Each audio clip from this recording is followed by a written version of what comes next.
कला मानवीय भावों की अभिव्यक्ति अथवा प्रकाशन है। मनुष्य की रचना जो उसके जीवन में आनंद प्रदान करती है कला कहलाती है। संसार के विकास की भांति ही कलाओं का विकास कभी पूर्ण नहीं होता, उसमें सदैव नवीन संभावनाएं बनी रहती हैं। कला शब्द का सर्वप्रथम प्रयोग ऋग्वेद में हुआ है। प्राचीन समय में कला के स्थान पर शिल्प शब्द का प्रयोग होता था। कला शब्द का सर्वप्रथम यथार्थवादी प्रयोग भरत मुनि के नाट्यशास्त्र में प्रथम शताब्दी में किया गया था। कला के लिए आर्ट शब्द का प्रयोग 13वीं शताब्दी में प्रचलित हुआ है। कला शब्द की उत्पत्ति संस्कृत भाषा में कल धातु से मानी जाती है, जिसका अर्थ होता है प्रेरित करना। यूनान में सर्वप्रथम कला शब्द के लिए टेक्ने शब्द का प्रयोग होता था, जिसका अर्थ शिल्प था। लैटिन भाषा में आर्ट शब्द आर्स या आर्टम से उत्पन्न माना जाता है। भारतीय दर्शन में कला को सत्य शिवम सुंदरम के रूप में माना गया है। वैदिक साहित्य में शिल्प शब्द का प्रयोग कलाओं के अर्थ में ही हुआ था। महर्षि पाणिनि ने अष्टाध्यायी ग्रंथ में नर्तक, वादक और गायक को शिल्पी कहा है। प्राचीन साहित्य में कला के लिए शिल्प तथा कलाकार के लिए शिल्पी शब्द का प्रयोग किया गया है। कला के संदर्भ में शैली शब्द का प्रयोग चित्रकार द्वारा उसके विशिष्ट मार्ग के अर्थ में ही लिया गया है। शैली शब्द को संस्कृत साहित्य में रीति कहा गया है। कला शब्द का प्रयोग आजकल काव्य, संगीत, चित्र, वास्तु आदि ललित कलाओं के रूप में भी होने लगा है। कला की अवधारणा या परिभाषा। प्लेटो के अनुसार कला सत्य की अनुकीर्ति है। अरस्तु के अनुसार कला अनुकरणीय मूल है, अर्थात कला नकल की नकल है। हीगेल के अनुसार कला आदि भौतिक सत्ता को व्यक्त करने का माध्यम है। रस्किन के अनुसार प्रत्येक महान कला ईश्वरीय कृति के प्रति मानव के आहादत की अभिव्यक्ति है। फ्रायड के अनुसार दमित वासनाओं का उभरा हुआ रूप कला है।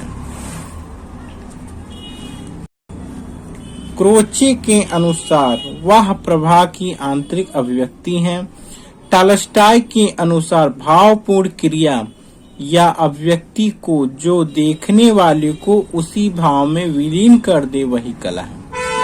हर्बर्ट रीड के अनुसार कला अभिव्यक्ति का आहादत या रंजक स्वरूप है। टैगोर के अनुसार मनुष्य कला के माध्यम से अपने गंभीरतम अंतर की अभिव्यक्ति करता है।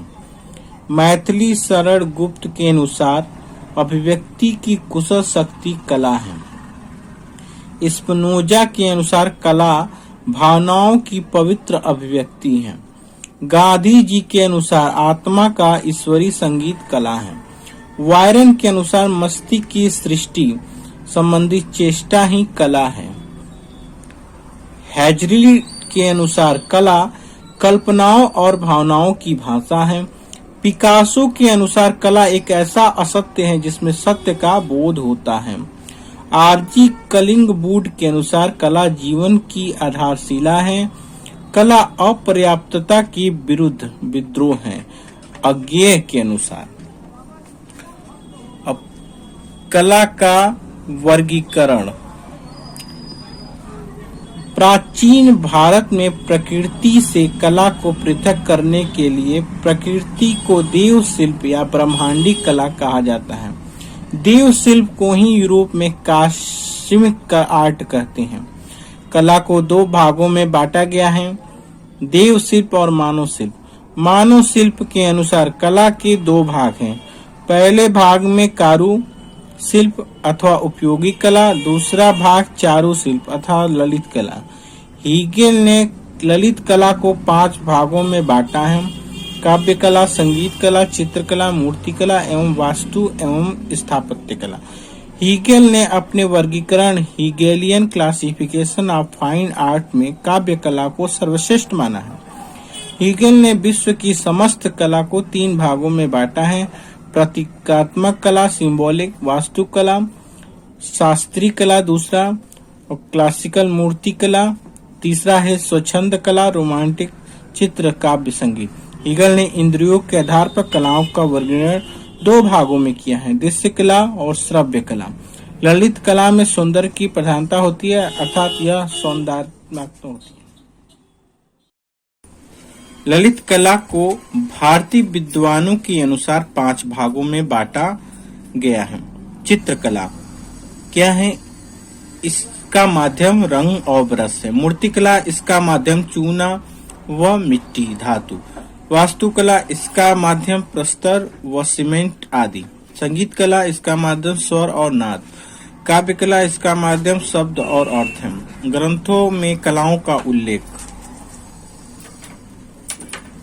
64 कलाओं का सर्वप्रथम उल्लेख यजुर्वेद में मिलता है। 64 कलाओं का उल्लेख वात्स्यायन कृत कामसूत्र ग्रंथ में मिलता है। शुक्र नीति सार में भी 64 कलाओं का उल्लेख मिलता है। प्रबंधन कोश में 72 कलाओं का उल्लेख हुआ है। प्रबंध कोश जैन ग्रंथ है, इसके लेखक राजेश्वर हैं। ललित विस्तार में 86 प्रकार की कलाओं का उल्लेख है। ललित विस्तार बौद्ध ग्रंथ है। क्षेमेंद्र की पुस्तक कला विलास में 350 कलाओं का उल्लेख है। चित्रकला की परिभाषा किसी भी धरातल जैसे भित्ति, काष्ठ फलक आदि पर रंग तथा रेखा की सहायता से लंबाई, चौड़ाई, गोलाई अथवा ऊंचाई को अंकित कर किसी रूप का आभास करना चित्रकला है। कला मानव संस्कृति की उपज है। इसका उदय मानव की सौंदर्य भावना का परिचायक है। कला का शाब्दिक अर्थ है किसी भी वस्तु को छोटा। कला धातु से ध्वनि और शब्द का बोध होता है। कला कल से कामदेव अथवा सुंदर लाने वाला अर्थात सुंदरता लाने वाला कला है। भारतीय ग्रंथों में मानव जीवन के 4 प्रयोजन बताए गए हैं: अर्थ, धर्म, काम, मोक्ष। कला के प्रकार कला के विभिन्न प्रकार हैं। इन प्रकारों का परिग्रह भिन्न भिन्न रीतियों से होता है। मोटे तौर पर वस्तु, रूप, तत्व का निर्माण किया जाता है, उसी के आधार पर कला के प्रकार होते हैं। चित्रकला भवन की भित्तियों, छतों, स्तंभों पर वस्त्र। मूर्तिकला पत्थर की धातु, छोटी बड़ी मूर्तियां। वास्तुकला भवन निर्माण जैसे दुर्ग, प्रासाद, मंदिर, मकबरे आदि। मृदभांड कला मिट्टी के बर्तन। मुद्रा कला सिक्के अथवा मोहर।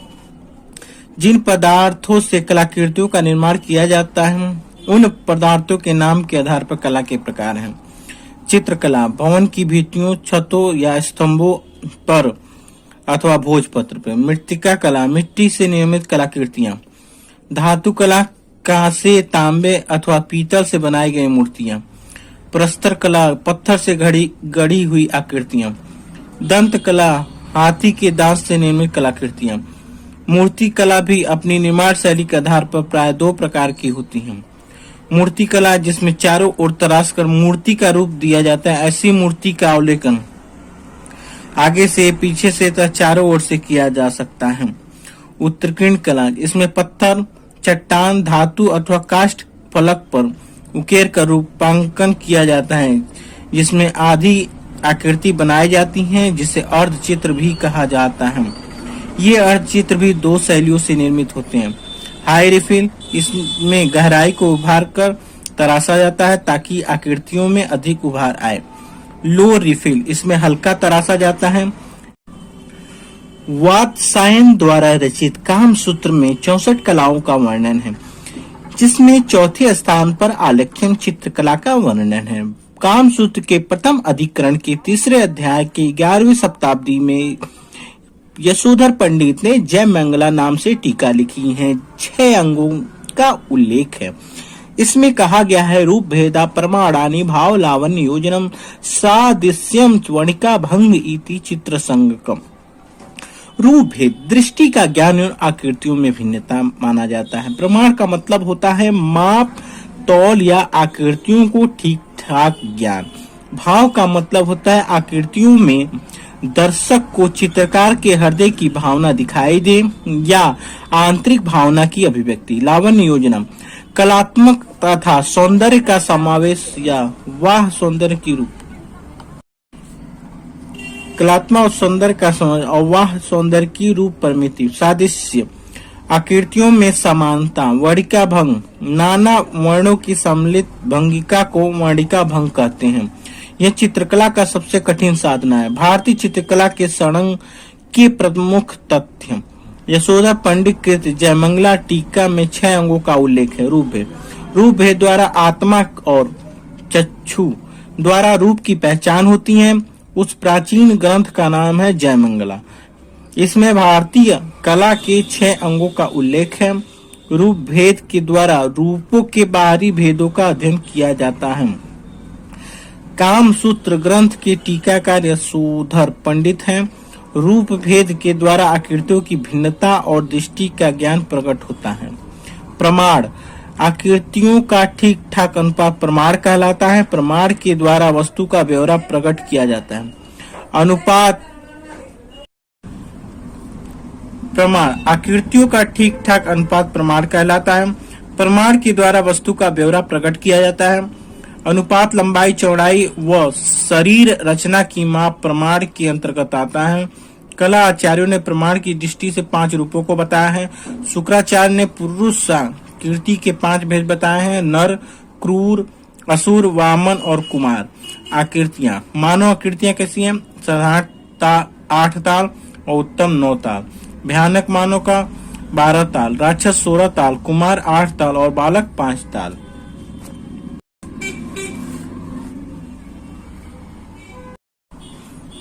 प्रमाण का एक अंश ताल कहलाता है। प्रमाण में एक ताल 12 अंगुल का होता है। भारतीय कला मनीषियों ने मानव शरीर को 7.5 भागों में बांटा है। माइकल एंजिलो ने मानव देहाकृतियों को 8 भागों में बांटा है। भारतीय कला मनीषियों ने प्रमाण को ताल, कार्य प्रमाण तथा मनोत्पत्ति के नाम से भी संबोधित किया है। प्रमाण शब्द को प्रमाण नाम से भी संबोधित करते हैं। प्रमाण को ही संबद्धता का सिद्धांत कहा जाता है। आदर्श मनुष्य कृति के लिए भारत में 9 ताल प्रमाण निर्देशित होता है। 12 अंगुल बराबर एक सिर होता है। सिर को 4 भागों में बांटा गया। केस, ललाट, नासिका, ओष्ठ। भाव, आकृति की भंगिका को भाव कहते हैं। भाव कला को अभिव्यक्ति देती हैं। भारतीय चित्रकला में भाव विव्यंजना को बड़ा महत्व दिया गया है। भावों का रसों से घनिष्ठ संबंध है। रस सिद्धांत का प्रतिपादन सर्वप्रथम भरत मुनि ने किया है। भरत मुनि ने 8 रस और उसके 8 स्थायी भाव माने हैं। अभिनव गुप्त ने 9वां रस शांत रस का उल्लेख किया है, जिसका भाव निर्वेद है। रस, श्रृंगार, रति, हास्य, हास, करूर का शोक, वीर का उत्साह, रौद्र का क्रोध, भयानक भय, विभत्स का जुगुप्सा यानी घृणा, अद्भुत का विस्मय या आश्चर्य, शांत का निर्वेद।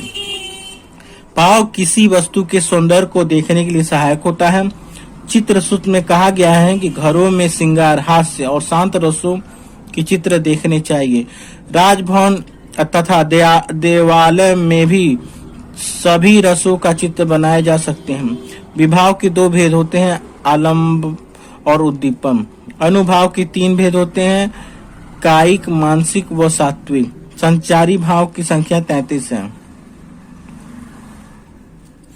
लावण्य योजना, चित्र में सौंदर्य की दृष्टि हेतु लावण्य योजना की जाती है।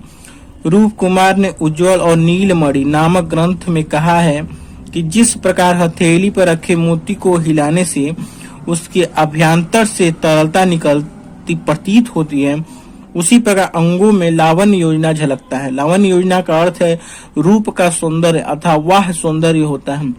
लावण्य योजना के द्वारा सुंदर प्रकट की जाती है। सादृश्य का अर्थ होता है आकृति में समानता। किसी मूल वस्तु, पदार्थ या भाव के साथ उसकी प्रतिकृति की समानता को सादृश्य कहते हैं। चित्र सूत्र में सादृश्य को चित्र की प्रधान वस्तु माना गया है। प्रसन्न नेत्र को खंजन पक्षी के समान बताया गया है। स्थिर मुख को अंडाकार कृति के समान दिखाया गया है। विशुद्ध चित्र की आकृति में दर्पण के प्रतिबिंब के समान सादृश्य होता है। वर्णिका भंग में चित्रकला की सबसे कठिन साधना माना गया है। नाना वर्णों की सम्मिलित भंगिकाओं को वर्णिका भंग कहते हैं। चित्र रचना की सामग्री, रंगों का निर्माण, मिश्रण के नियम एवं चित्रण में प्रयुक्त होने वाली सामग्री का प्रयोग वड़िका भंग कहलाता है। प्रमुख रूप से 5 प्रकार के वर्णों का प्रयोग विष्णु धर्मोत्तर पुराण के चित्र सूत्र में किया गया है। लाल, पीला, सफेद, नीला, काला। कला के तत्व 6 प्रकार बताए गए हैं। रेखा, रूप, रंग, तान, पोत, अंतराल। रेखा 2 सीमाओं या 2 बिंदुओं के बीच की दूरी को रेखा कहते हैं। भारतीय चित्रकला में रेखा का बहुत महत्व है। प्रमुख रूप से रेखा 2 प्रकार की होती है, सरल रेखा और वक्र रेखा। जब किसी बिंदु या स्थान से एक ही तय दिशा में खींची गई सरल रेखा कहलाती है। किसी भी रेखा को खींचते समय यदि हम उसकी दिशा बदल दें किसी भी रेखा को खींचते समय यदि हम उसकी दिशा बदल दें तो वह रेखा वक्र रेखा लगने लगती है। चित्र सूत्र में कहा गया है, रेखाम प्रसन्न त्याचार्याः। बिंदुओं के मध्य रेखी प्रभाव को अनुभूत रेखा कहते हैं।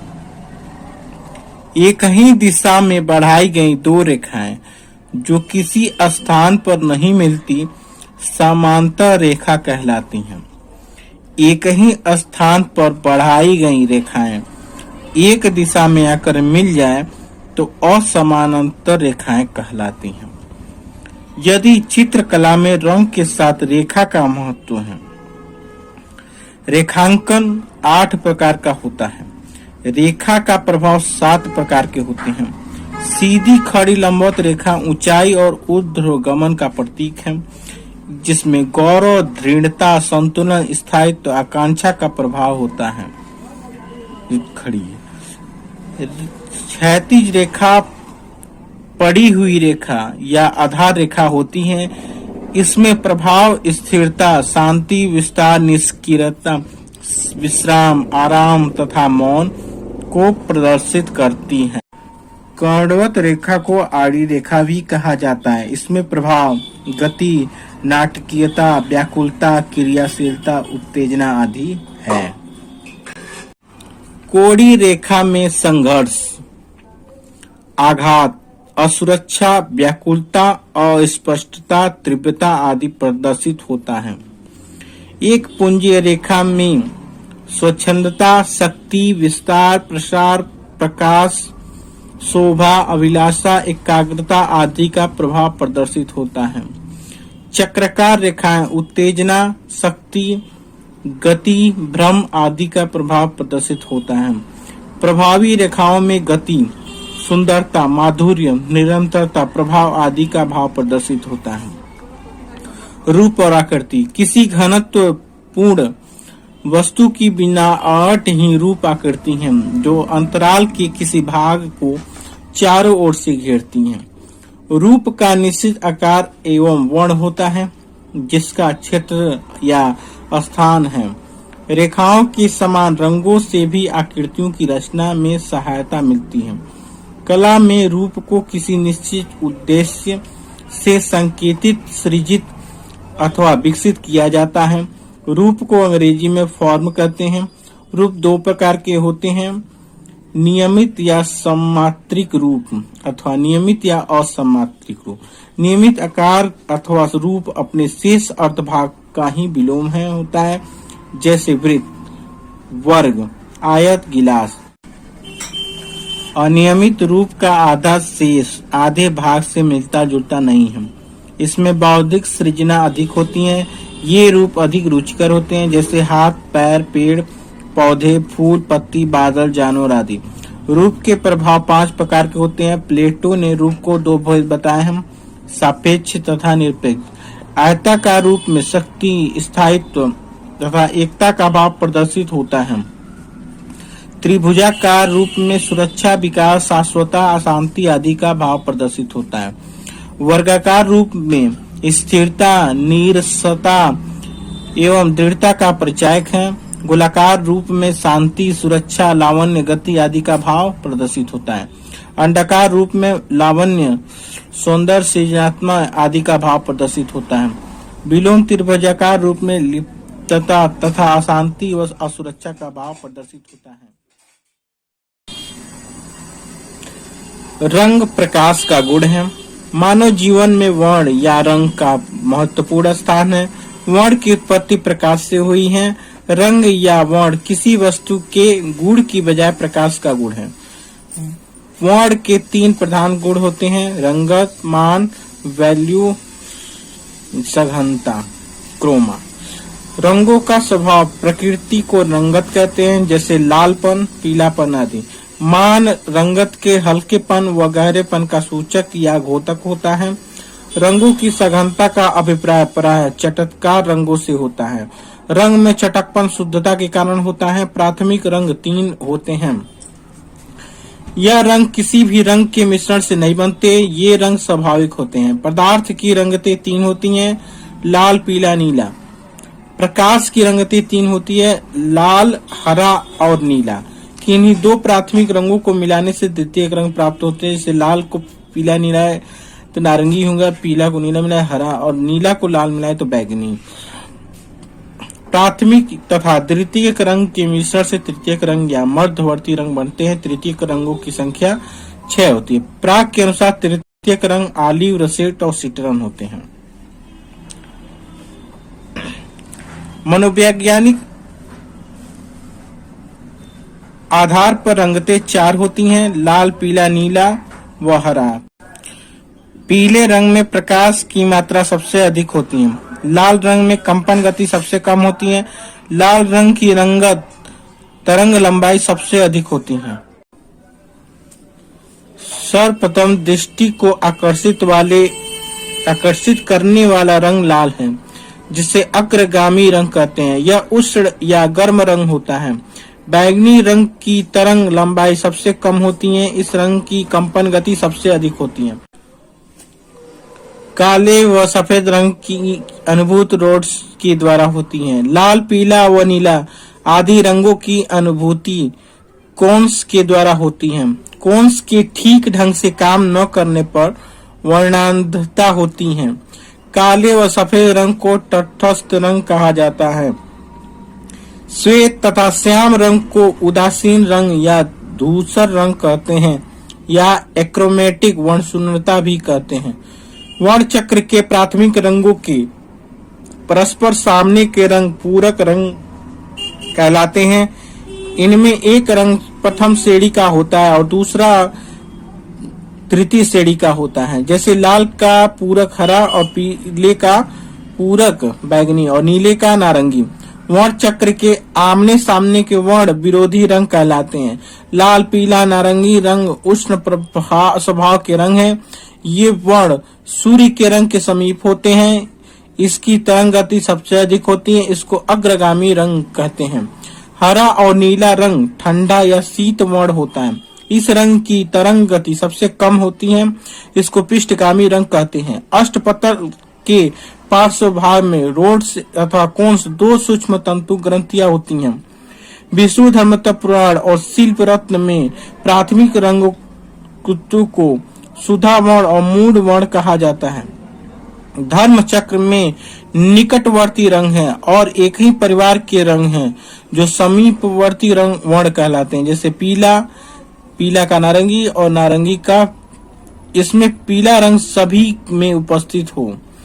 एक वर्णी योजना एक क्रोमैटिक रंग के विभिन्न बलों का प्रयोग होता है, जैसे नीला और हल्का नीला और गहरा नीला। बहुवर्णी योजना पॉलीक्रोमेटिक चित्र में अनेक वर्णों का प्रयोग बहुवर्णी योजना कहते हैं। श्वेत श्याम वर्णों में से चित्रण करने को वर्ण शून्यता कहते हैं। आइजैक न्यूटन ने 1660 ईस्वी में वर्ण की उत्पत्ति प्रकाश से बताई है। बैगनी, नीला, आसमानी, हरा, पीला, नारंगी, लाल ये सभी इंद्रधनुष के रंग। इनकी संख्या 7 है। प्रसिद्ध वैज्ञानिक ओस्टवाल्ड ने 4 प्राथमिक मुख्य रंगतों को आधार बनाया और इन्हीं के आधार पर 4 द्वितीयक अथवा आदर्श वर्ण लेकर 8 रंगतों को वर्ण चक्र तैयार किया। लाल का हरा, लाल के सामने है हरा, नीला के सामने पीला, पत्ती हरा के सामने नारंगी और बैगनी के सामने समुद्री हरा। वस्तु द्वारा प्रकाश को अपने में समाहित कर लेने पर वस्तु काली दिखती है। ओस्टवाल्ड ने आदर्श वित्त में 24 रंगतें बनाई हैं। जिस रंग के आर पार दिखाई नहीं पड़ता अपारदर्शक रंग ओपेक कलर कहते हैं, जैसे टाइल रंग, पोस्टर व टेम्परा आदि। जिस रंग के आर पार दिखता है वो पारदर्शक रंग यानी ट्रांसपेरेंट कलर, जैसे एक ही रंग के ऊपर यदि दूसरा रंग चढ़ाया जाए तो रंग दिखेगा। लाल रंग प्रेम, क्रोध, कुटिलता, भयानकता को दर्शाता है। लाल रंग गर्मी के साथ मन को हलचल पैदा करता है। पीले रंग में प्रकाश का प्रभाव अधिक होता है। पीला रंग ज्योति का घोतक है।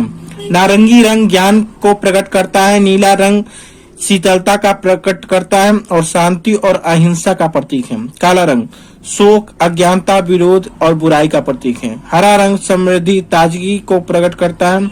रंग की सघनता तटस्थ रंग मिलाने से कम होती है। सफेद रंग के मिश्रण से तैयार रंगते को टिंट कहते हैं। तान रंगत के हल्केपन व गहरेपन को तान कहते हैं। तान के रंगत में सफेद अथवा काले के परिणाम को दर्शित करता है। इसका मान व प्रकाश भी कहते हैं।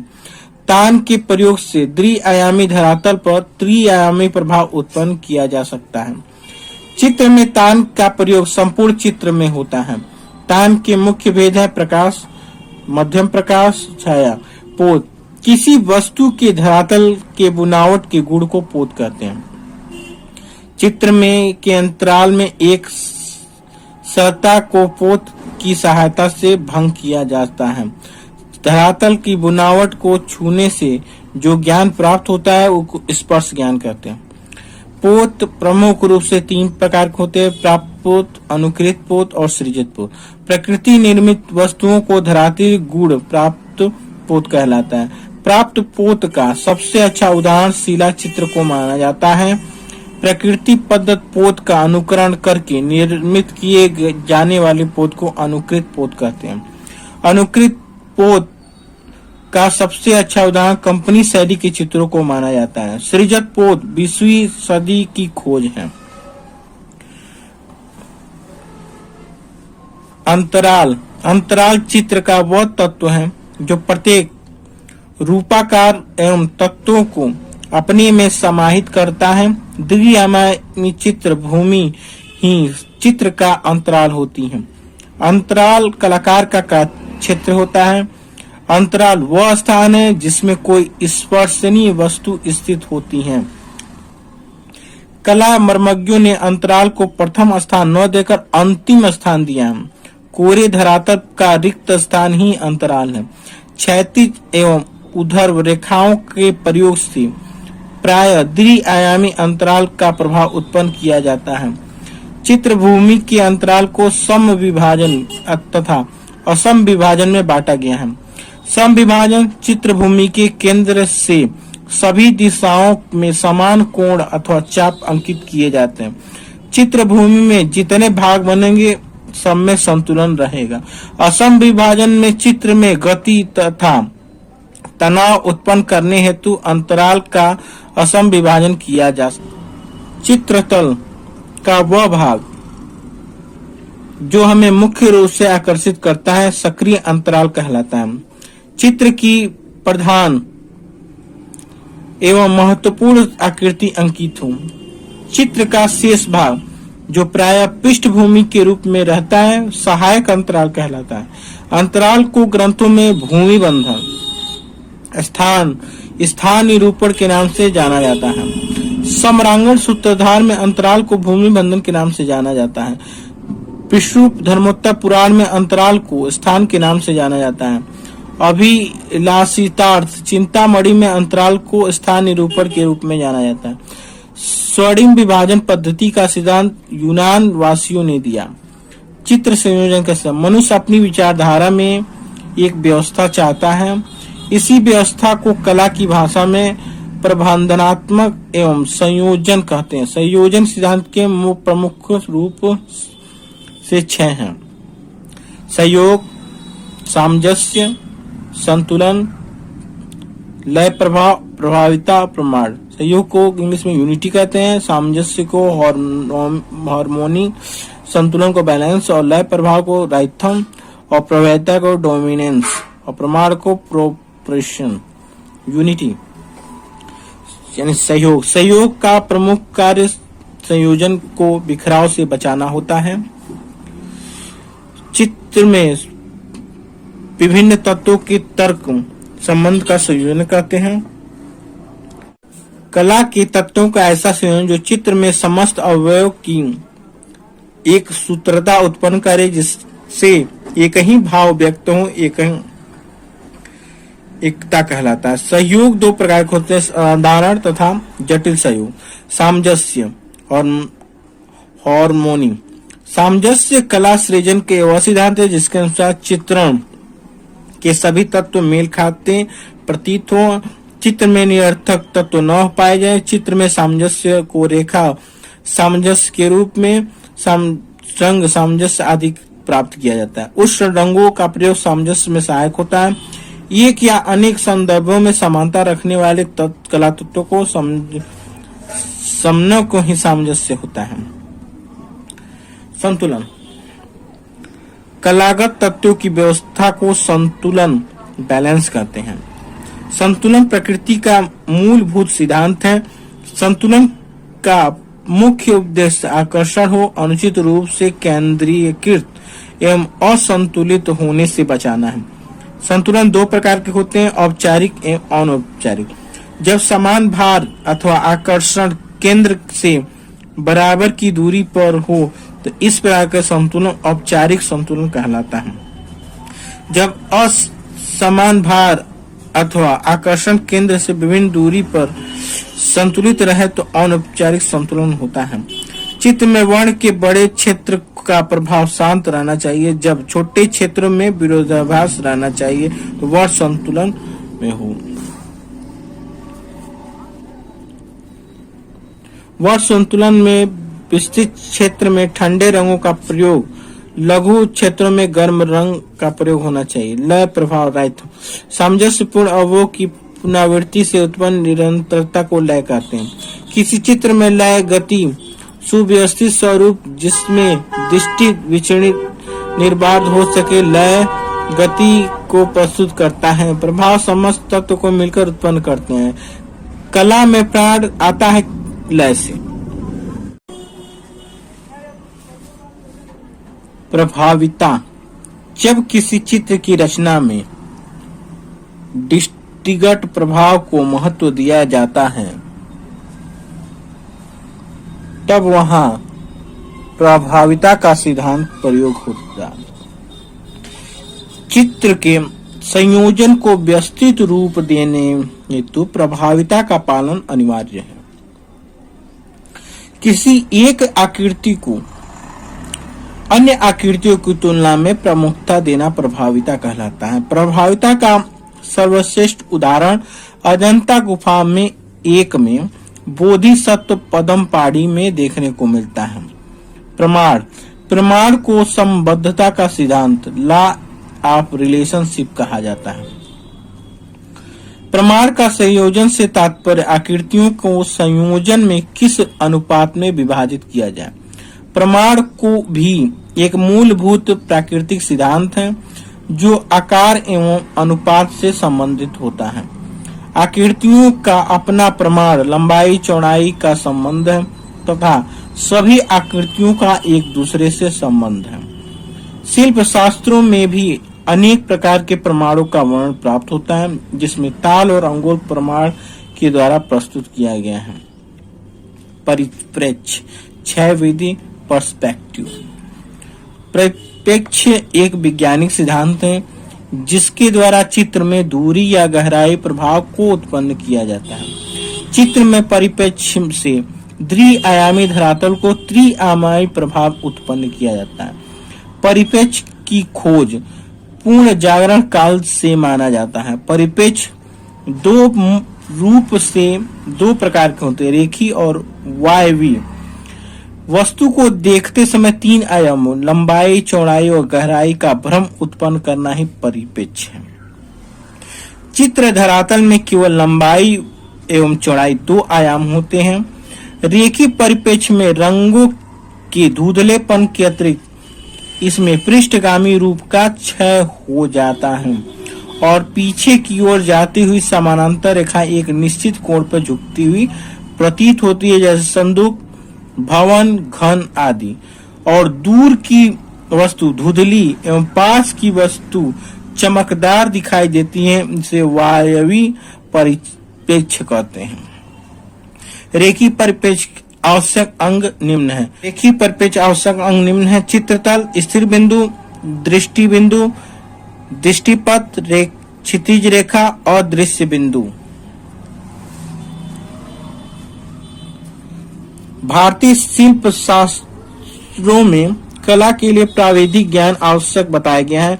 समस्त प्राविधिक का प्रयोग के आधार पर वह पदार्थ जो चित्र रचना के समय रंगों को मिश्रित किया जाता है, इसे कला की भाषा में माध्यम कहा गया है। माध्यम के दो मुख्य वर्ग प्रकार हैं, शुष्क माध्यम और आर्द्र माध्यम। शुष्क माध्यम दो प्रकार के होते हैं, चूड़ित और पेस्टल। रंगोली, सांची, चौकोना चूड़ित के अंतर्गत आता है। प्राचीन शास्त्रों के चित्रों में चूड़ित पद्धति को धूली चित्र यानी डस्ट पेंटिंग भी कहा जाता है। धूली चित्रों की रचना प्रायः भूमि पर की जाती है। बंगाल की लोक कला अल्पना में पानी मिलाकर रंगों को जमीन पर सजाते हैं, अतः इन्हें शुष्क माध्यम में नहीं रखते हैं।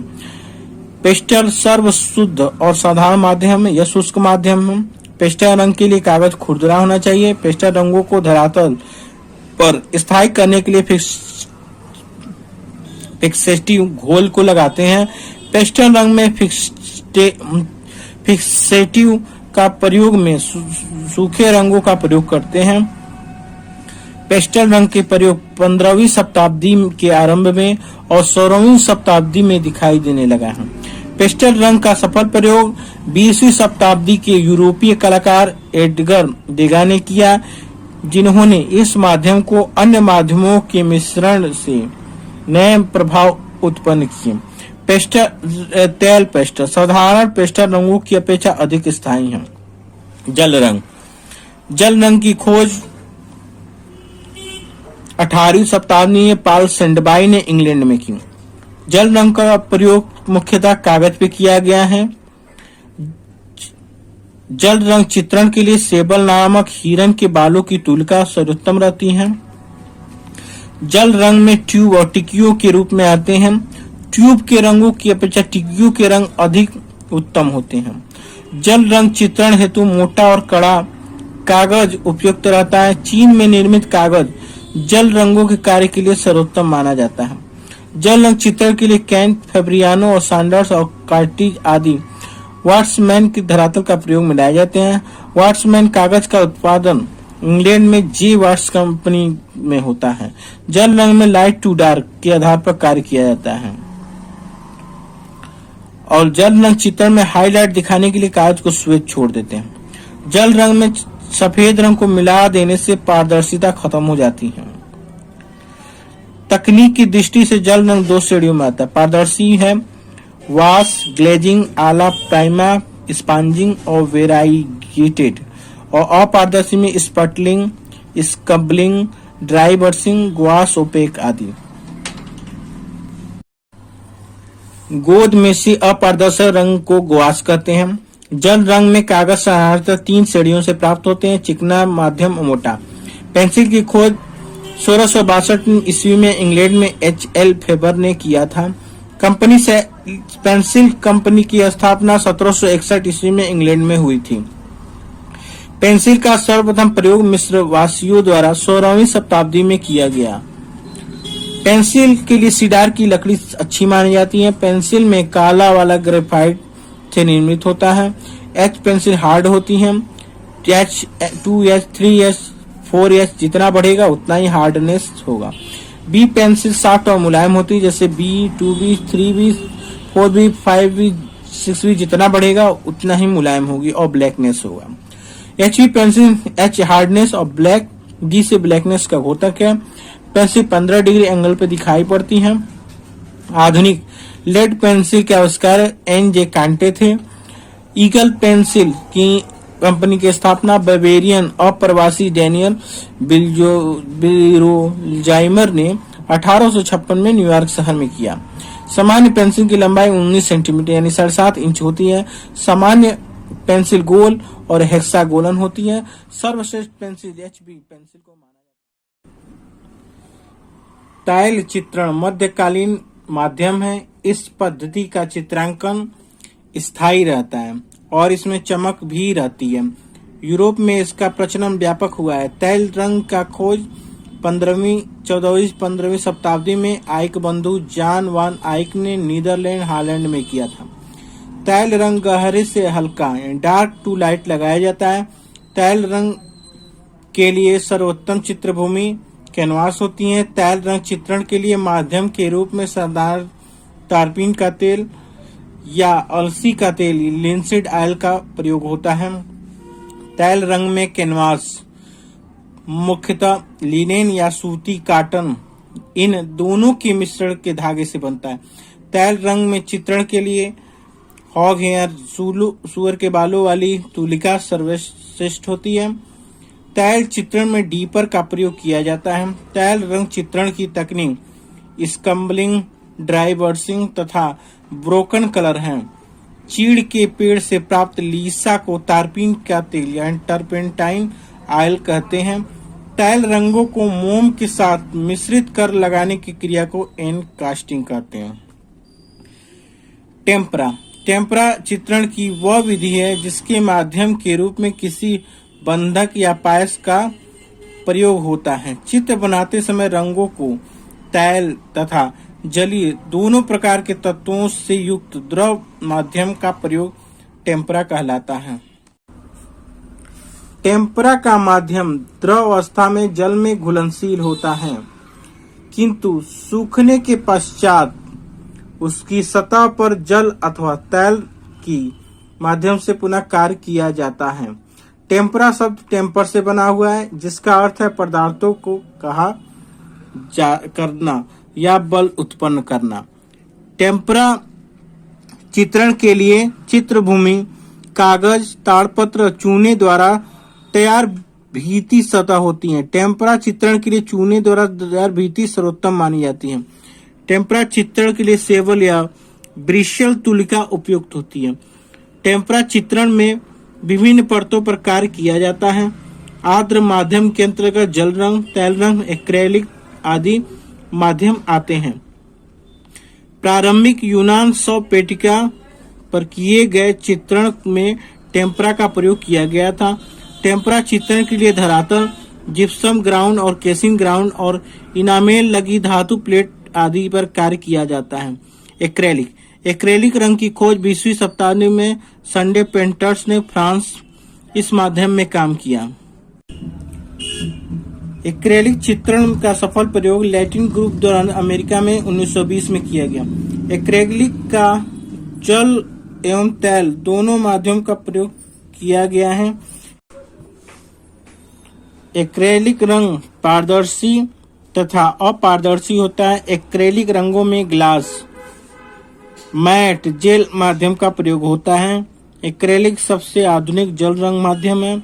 डॉक्टर ओटो रोहम ने एक्रेलिक रेजिन की खोज की थी। भारत में एक्रेलिक रंग का सर्वप्रथम प्रयोग सतीश गुजराल ने किया।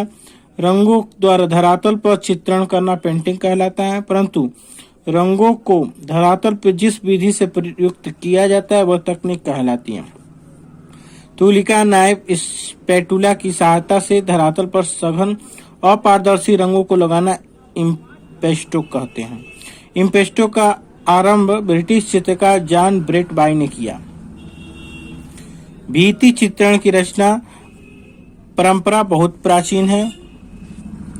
भित्ति चित्रण की एक विधा जिसमें प्लास्टर गीला होने पर रंग को लगाया जाता है फ्रेस्को चित्रण कहलाता है। फ्रेस्को चित्रण में धरातल पर प्लास्टर की 3 परत लगाई जाती हैं।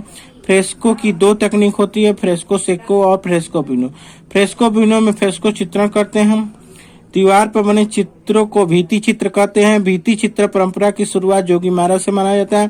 फ्रेस्को सेको सूखे भित्ति पर किया जाता है। भित्ति चित्रण की तकनीक टेम्परा, सिग्रिफेटो और फ्रेस्को सेको तकनीक में वेस्ट वर्निश की जाती है।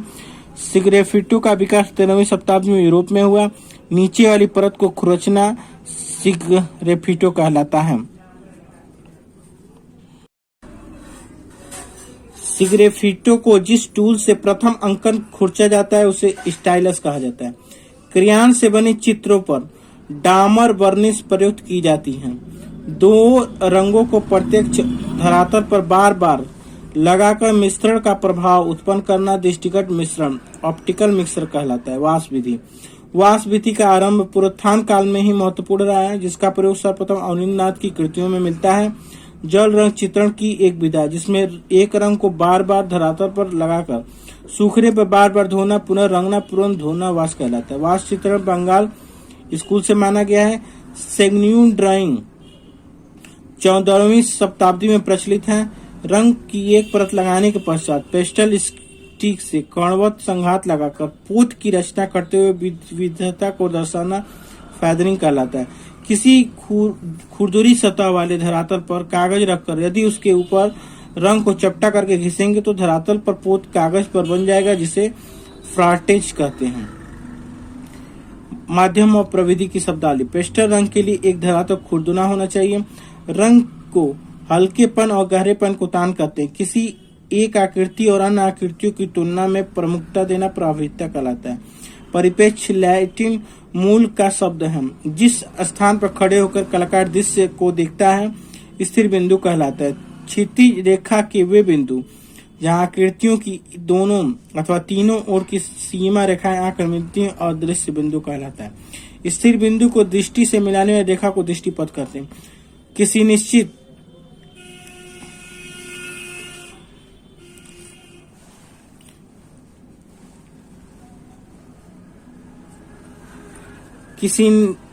निश्चित कोण से वस्तु को देखने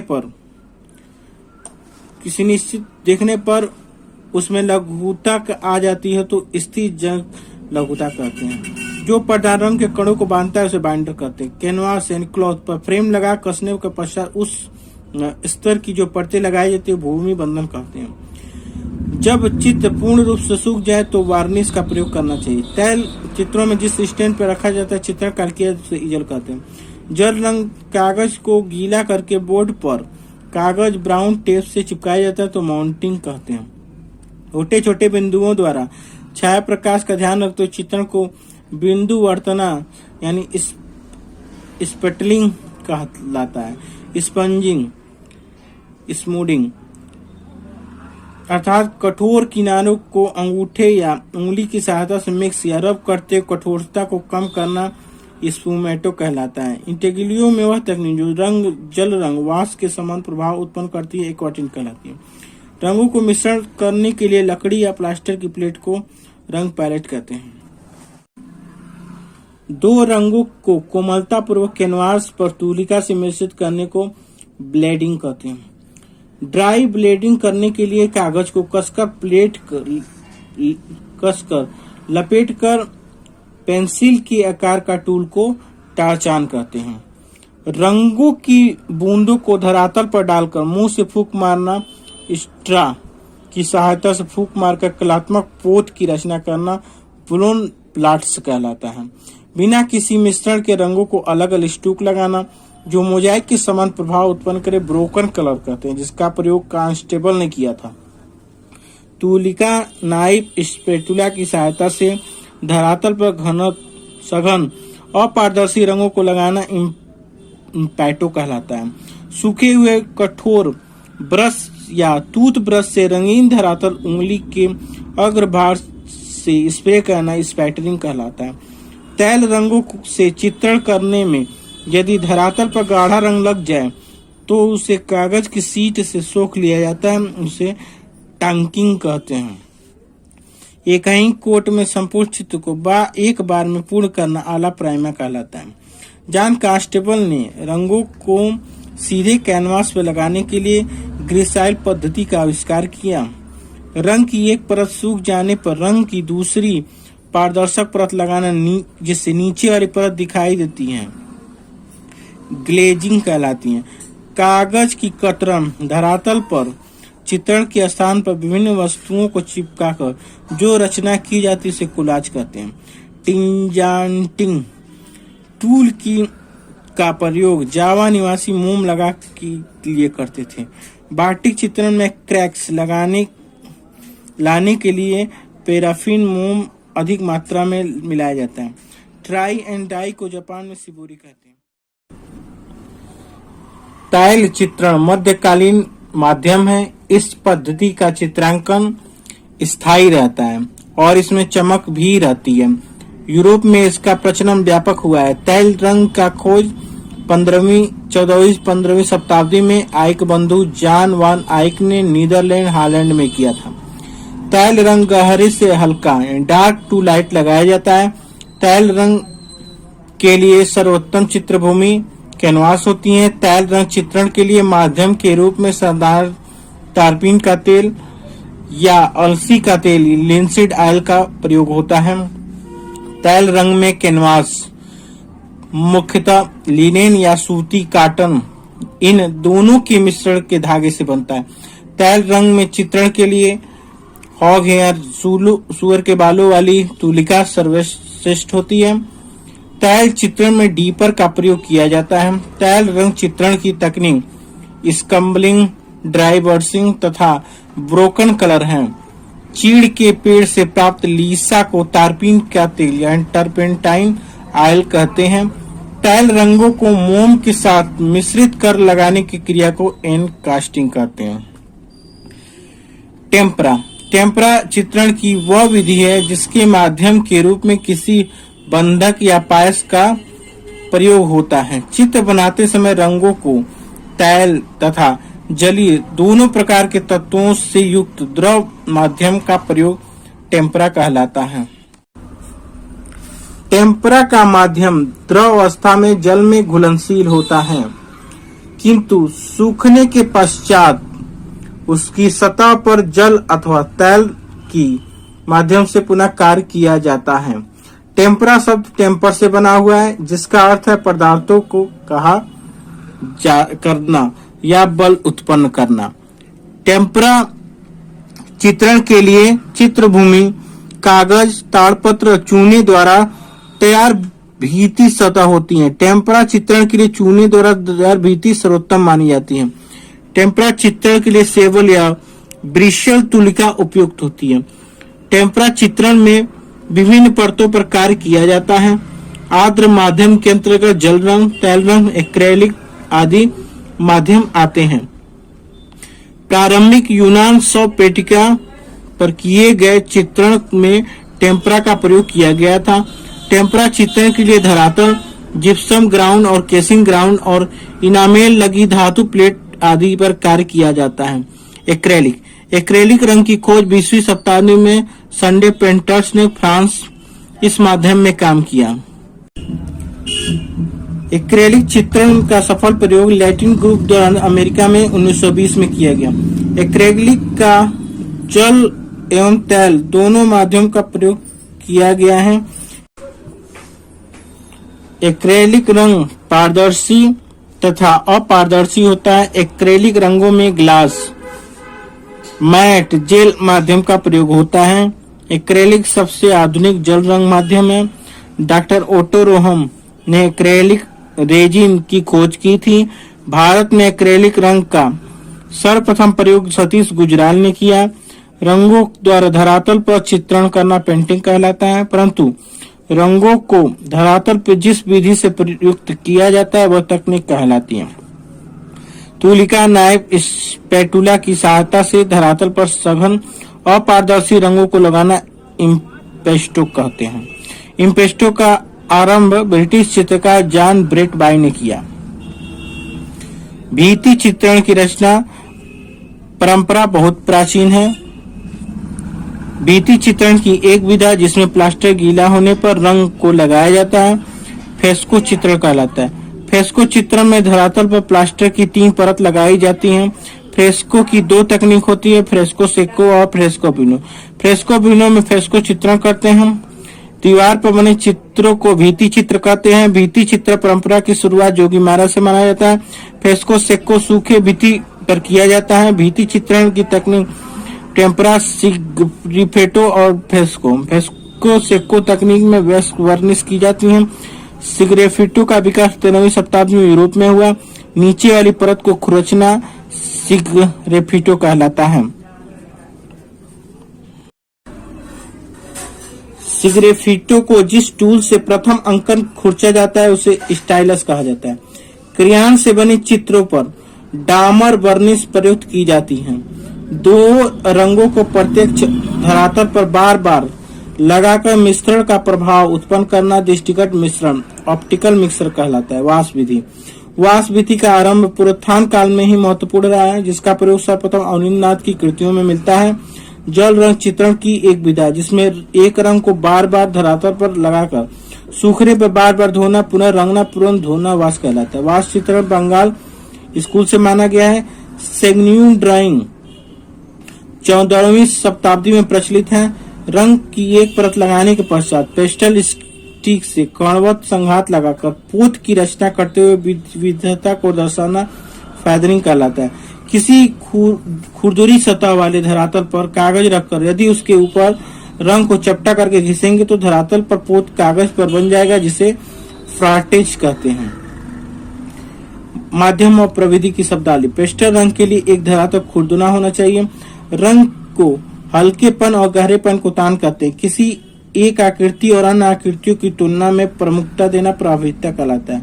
परिप्रेक्ष्य लैटिन मूल का शब्द है। जिस स्थान पर खड़े होकर कलाकार दृश्य को देखता है स्थिर बिंदु कहलाता है। क्षितिज रेखा के वे बिंदु जहाँ आकृतियों की दोनों अथवा तीनों ओर की सीमा रेखाएं आकर मिलती हैं और दृश्य बिंदु कहलाता है। स्थिर बिंदु को दृष्टि से मिलाने वाली रेखा को दृष्टिपथ कहते हैं। किसी निश्चित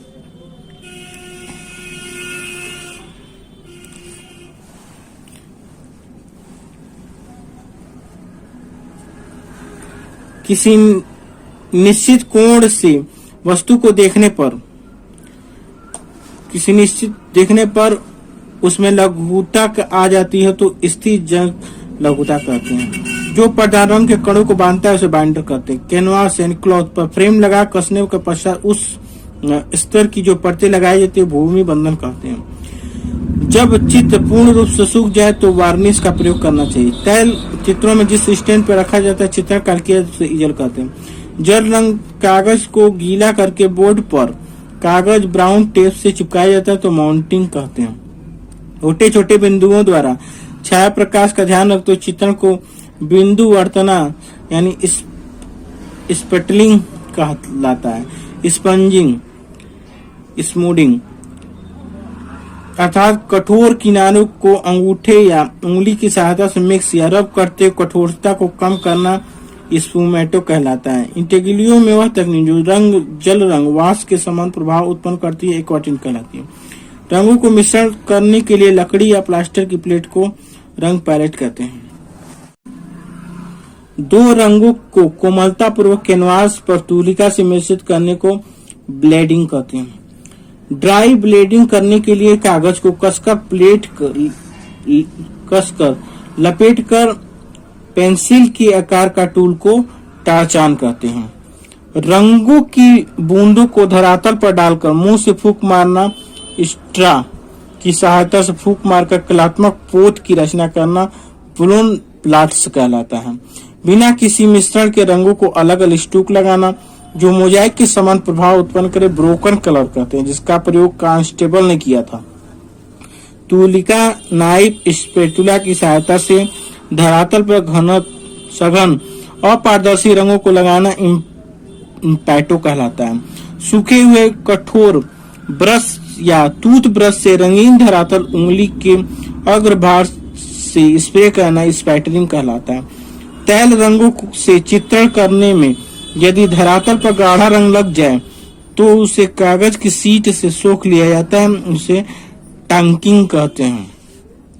एक ही कोट में संपूर्ण चित्र को एक बार में पूर्ण करना आला प्राइमा कहलाता है। जॉन कांस्टेबल ने रंगों को सीधे कैनवास पर लगाने के लिए ग्रेसाइल पद्धति का आविष्कार किया। रंग की एक परत सूख जाने पर रंग की दूसरी पारदर्शक परत लगाना जिससे नीचे वाली परत दिखाई देती है ग्लेजिंग कहलाती है।